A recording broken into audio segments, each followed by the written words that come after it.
Here's another deer story.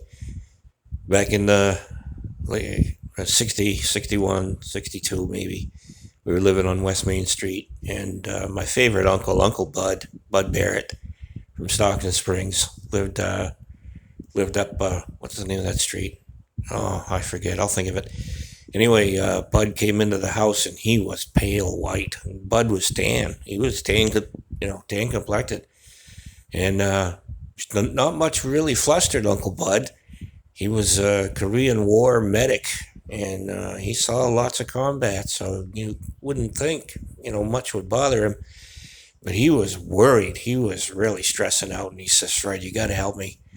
It was dark outside, and, I tagged along, and there was some whispering going on, and Dad said, well, back it down into the barn, and I'll go meet you. Dad rolled the barn door open, and Uncle Bud backed up onto the ramp, pulled into the garage, in the barn, and opened the trunk.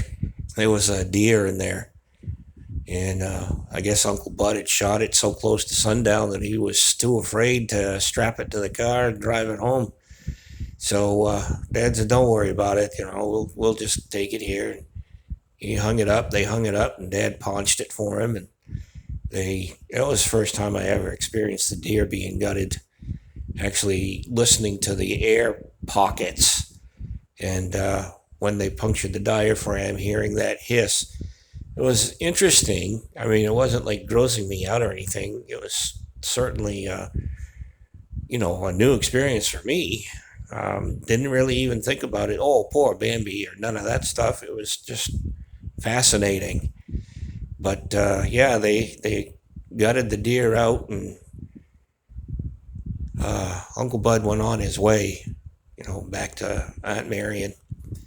But they ended up sharing the liver, the heart, and I guess one of the hindquarters for Dad bailing him out of that situation. But yeah, Uncle Bud, loved that man.